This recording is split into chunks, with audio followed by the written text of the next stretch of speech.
लैलतुल जायज़ा यानी चांद रात की शरीयत में क्या फ़ज़ीलत है, उसामा साहब कराची से, इस पर मैं मुस्तकिल बयान कर चुका हूँ। देखें, ईद की रात, बकरीद और ईद उल फितर की रात के बारे में कुछ हदीस हैं जिनमें आता है इसकी रात में बहुत इबादत की फ़ज़ीलत है, लेकिन उनमें से कोई भी हदीस सही नहीं है, बल्कि इंतहा दर्जे की ज़ईफ़ हदीसें हैं।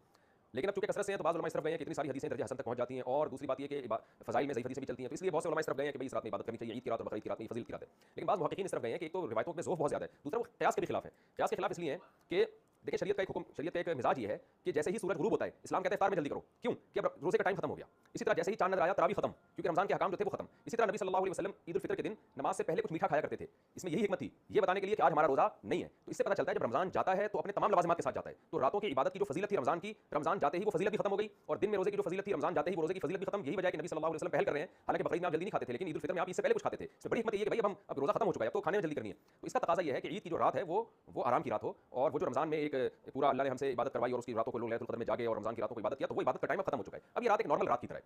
तो लिहाजा इसमें कोई इबादत कर ले तो ठीक है, अच्छी बात है। अगर कोई इस नियत से इबादत करता है कि रमजान में इबादत का जो मैंने अपने आप को आदी बनाया है वो मैं कंटिन्यू करूं, ताकि मेरी आदत ना छूटे, तो इस नियत से अगर कोई इबादत करता है तो ठीक है। लेकिन हमारी राय यही है कि इसमें अलग से इबादत की कोई खास फजीलत वारिद जो हुई है वो ज़ईफ़ है और क़यास के भी खिलाफ है। तो और वैसे भी आप खुद सोचें ना कि अगर रमजान ईद की रातों को इबादत करेंगे लोग, इतनी फजीलत की रात है, तो ज़ाहिर है ज़्यादा जागेंगे फिर उसमें, तो फिर ईद का दिन कैसे मनाएंगे?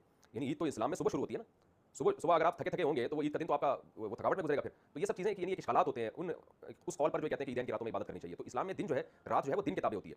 तो रोजे के दिन में, रमजान में दिन में रोजा, रात उसके ताबे है, तो रात में इबादत। अब ईद का दिन जब खाने पीने का दिन है, खुशी का दिन है, तो उसकी रात भी ईद के दिन के ताबे होगी, तो वो इबादत की रात होगी नहीं। लेकिन इस नियत से इबादत कोई कर ले कि मैंने रमजान में जो तहज्जुद की आदत डाली है वो आदत मुझसे छूटे नहीं, तो इस नियत से अगर कोई रात को इबादत करता है तो ना सिर्फ जायज़ बल्कि सवाब है। तो फिर इसमें ईद की रात नहीं, फिर अगले दिन भी करे, अगले दिन भी करे, ताकि ये आदत जो उसकी इबादत की पड़ी है कंटिन्यू रहे। तो कंटिन्यू रखने के लिए अगर कोई इबादत करता है तो बहुत अच्छी बात है, लेकिन हमारी राय यही है कि ईदैन की रात में अलग से कोई फजीलत साबित नहीं है। बहरहाल दूसरी तरफ भी उलमा है, तो जब उलमा में इख्तिलाफ होता है किसी मसले में, जिस आलिम की बात जिस पे ज़्यादा एतमाद उसकी बात को ले लेना चाहिए, दूसरे पे रद्द नहीं करना चाहिए।